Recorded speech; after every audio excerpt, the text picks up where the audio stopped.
Quero saudar em nome de Jesus todos os nossos irmãos que têm acompanhado esses vídeos.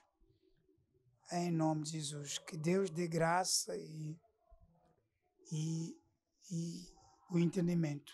Na verdade, é uma missão difícil passar a palavra de Deus para qualquer pessoa que seja, porque a palavra de Deus é revelada pelo Espírito de Deus e por essa razão é difícil. Mas louvamos a Deus pela graça que tem nos concedido, porque nos permite continuarmos a comunicar a mensagem de Deus para a salvação das almas. Aqui temos o subtítulo desta vez que fala do Ministério da Reconciliação. A fala do Ministério da Reconciliação. O livro de 2 de Coríntios é o livro de Paulo aos Coríntios, a carta de Paulo aos Coríntios, capítulo 2 de Coríntios, capítulo 5, vamos começar do versículo 17. Diz a palavra de Deus: assim que se alguém está em Cristo, nova criatura é, as coisas velhas já passaram, eis que tudo se fez novo. E tudo isso provém de Deus, é o versículo 18, que nos reconciliou consigo mesmo por Jesus Cristo e nos deu o ministério da reconciliação. 19. Isto é, Deus estava em Cristo reconciliando consigo o mundo, não lhe imputando os seus pecados, e pôs em nós a palavra de reconciliação. 20. De sorte que somos embaixadores da parte de Cristo, como se Deus, por parte de Cristo, que vos reconcilieis com Deus. Aquele que não padeceu pecado, fez pecado por nós, para que nele fôssemos feitos justiça de Deus. O Ministério da Reconciliação é o nosso tema. Venho falando sempre, em algumas ministrações que eu faço aqui, que o problema do homem para Deus é do pecado. O homem está alienado de Deus porque pecou, não é? E segundo o apóstolo Paulo, no livro de Romanos, diz que destituído está da glória de Deus. Depois do pecado, o homem ficou destituído da glória de Deus. Ele ficou distante, separado de Deus. E tínhamos que voltarmos à reconciliação, que é o Ministério de Reconciliação, e esta volta para Deus custou a vida de um justo, que é Cristo, o justo morrendo pelos injustos. Então, neste ministério, nós voltamos a Deus, através desse Ministério da Reconciliação. E nós fomos dados também esta missão de reconciliar o resto do mundo com Deus através da pregação da palavra de Deus. Então, aqui no versículo 17, o apóstolo Paulo começa dizendo: assim que se alguém está em Cristo, nova criatura é. As coisas velhas já passaram e eis que tudo se fez novo. Assim que se alguém está em Cristo. Em outras palavras, assim que alguém aceita Cristo como Senhor e Salvador, torna-se uma nova criatura. Portanto, há uma ação profunda. A palavra aqui, 17, parece simplificar demais, não é? Assim que se alguém está em Cristo, parece ser fácil estar em Cristo, mas há muitas outras coisas que a pessoa que pretende estar em Cristo deve fazer, não é? Deve deixar as coisas velhas para trás e para que tudo seja renovado, seja feito de novo, segundo a vontade de Deus. Abandonar o sistema de vida passada, que é a parte mais difícil. Se nós lermos o 17, parece estar muito simplificado aqui, mas a coisa mais difícil é abandonar o mundo, o sistema do mundo, os pactos. Existem homens e mulheres que para viver precisam fazer pactos com o diabo, pactos com o mundo, pactos com o sistema deste mundo. Esses pactos, quando as pessoas voltam para Deus, devem renunciar a esses pactos. São muitas coisas que são feitas no mundo para proteção, para uma vida melhor. Essas coisas não são aceitas em Cristo Jesus. E aqueles que querem se converter a Cristo ou querem estar em Cristo precisam renunciar. O 17 parece não estar a dizer, a falar dessa renúncia, não é? Só diz que se alguém está em Cristo, é nova criatura. Portanto, não fala de outros detalhes. Mas os versículos subsequentes esclarecem mais um pouco, com mais profundidade. Ou em outras palavras, também precisamos, quando lemos a Bíblia acerca da salvação, precisamos de olhar a Bíblia numa visão panorâmica para compreendermos que a salvação não é simplesmente o ato de levantar a mão, aceitar Jesus, mas também é assumir que vamos cumprir todas as coisas que Jesus manda, porque ele disse em Mateus 11, 28, vinde a mim, todos estão cansados e oprimidos, e vos aliviarei. Portanto, este vir a Jesus implica renunciar ao sistema do mundo em que nós vivíamos antes de vir a Cristo. Por isso que o 18 diz, e tudo isso provém de Deus. Portanto, está no plano de Deus, que nos reconciliou consigo, mesmo por Jesus Cristo, nos deu o ministério da reconciliação. Jesus Cristo, o Cordeiro de Deus que tira o pecado do mundo, vem de Deus, é o plano de Deus, que ele nascesse como homem e depois morresse naquela vil cruz para nos libertar.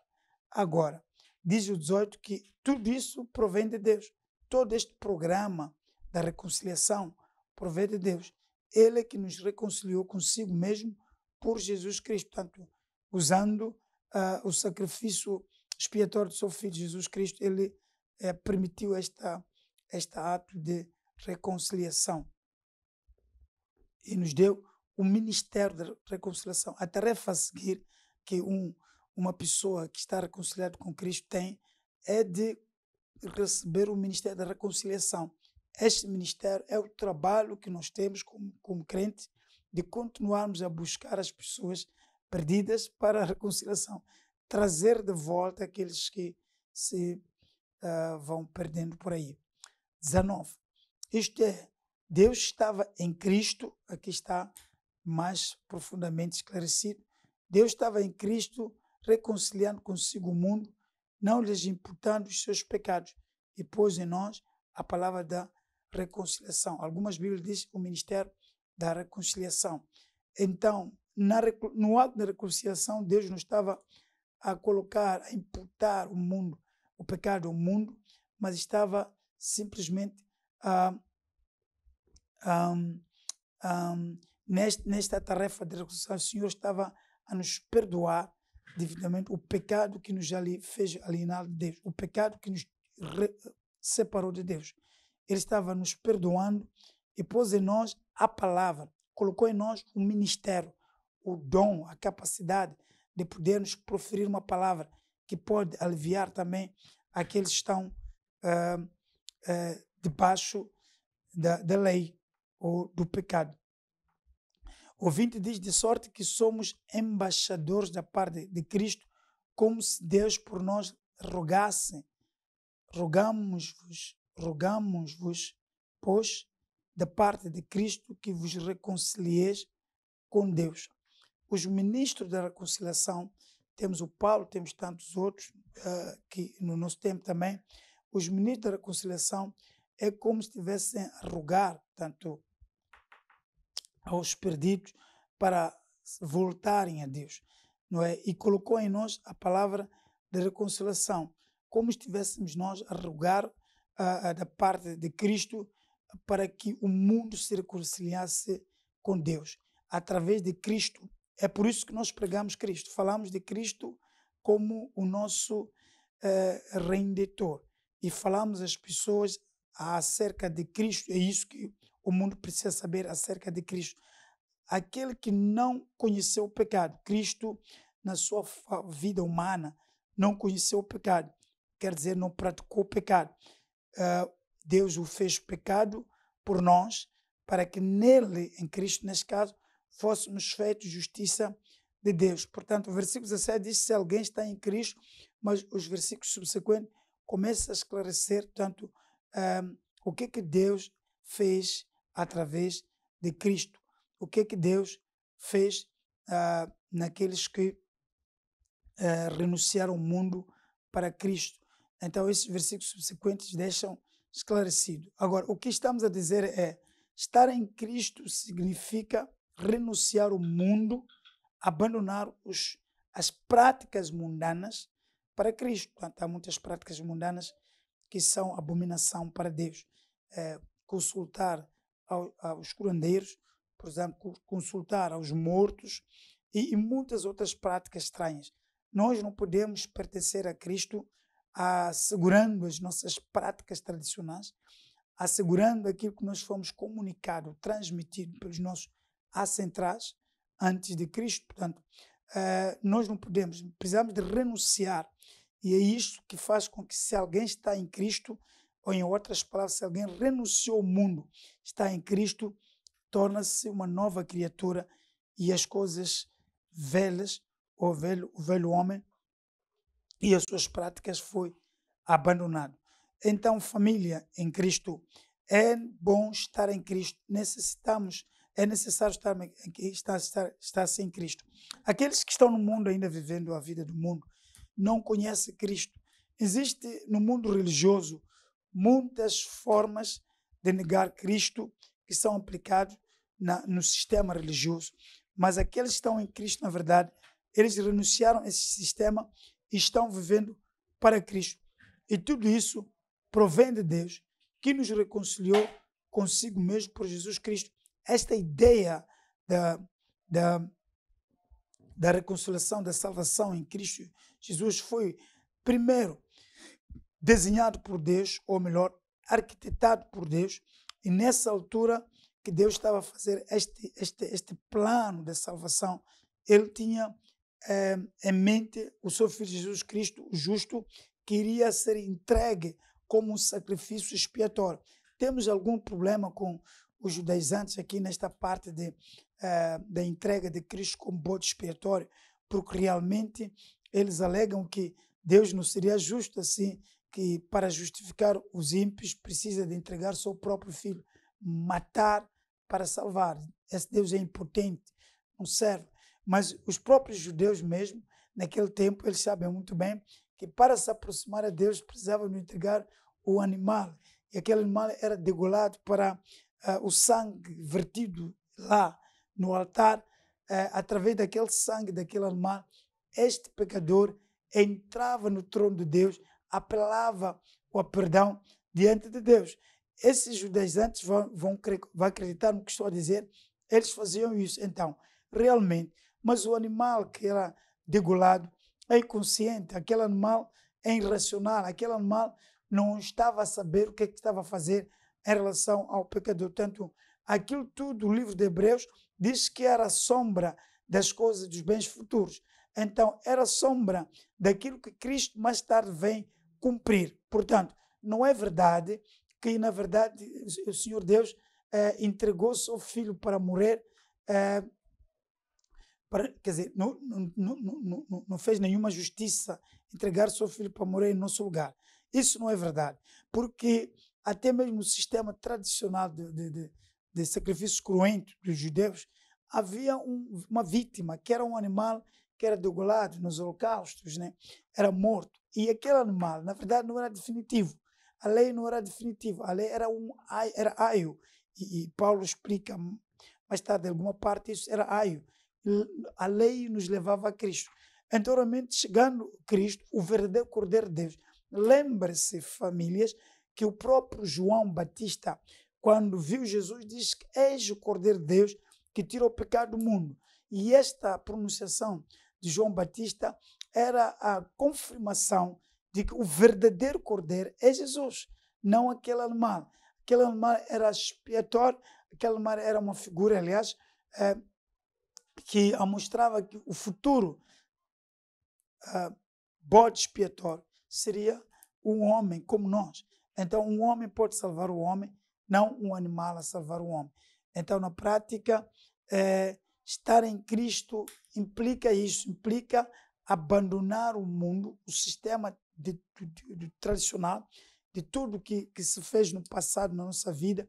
E nós, os gentios, portanto, não temos um sistema sacrificial judeu, como aconteceu este povo de Deus que recebeu a lei das mãos dos anjos. Então, nós não temos esta graça como judeus. Nós usamos animais imundos para purificar a imundícia da carne. E isso é rejeitado por Deus. No entanto, Deus providenciou não só para os judeus da lei, mas para todo o mundo, um cordeiro divinal que tira o pecado do mundo, um cordeiro verdadeiro que tira definitivamente o pecado.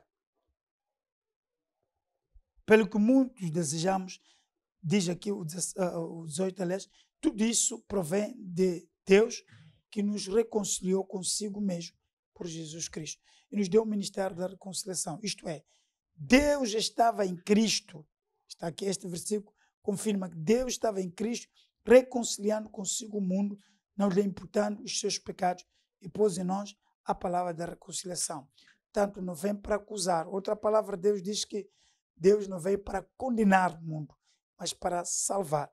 Então, este versículo também concorda que ele diz que não vem para condenar, ele não estava imputando os pecados ao mundo. Vocês pecaram, então morrerão por causa dos vossos pecados. Algumas pessoas ainda pregam este evangelho da lei.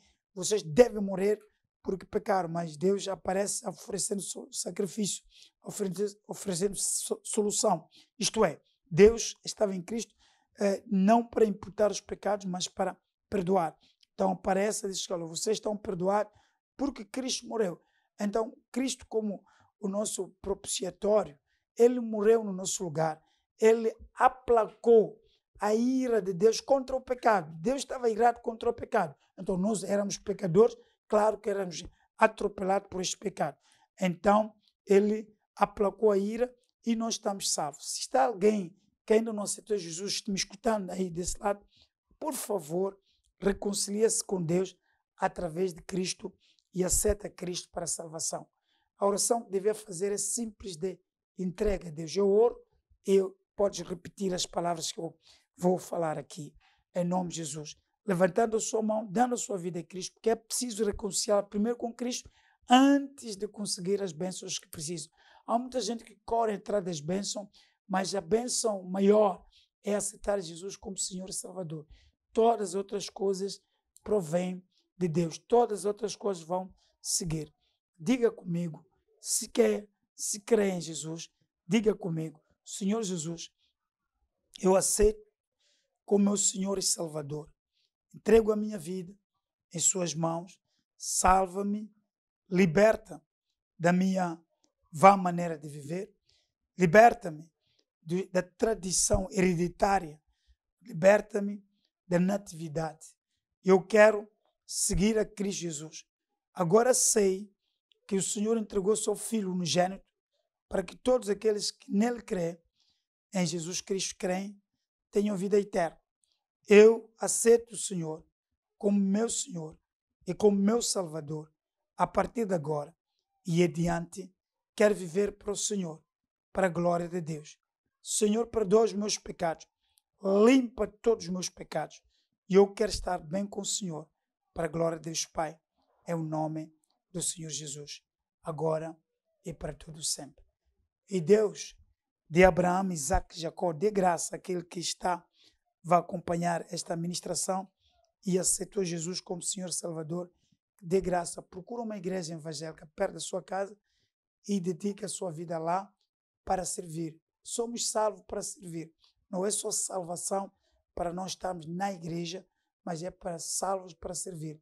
E Deus vai continuar a prosperar a sua vida se depois da salvação vai a uma igreja e começa a servir a Deus lá. vai aprender a servir e vai crescer de glória em glória. Em nome de Jesus. Amém.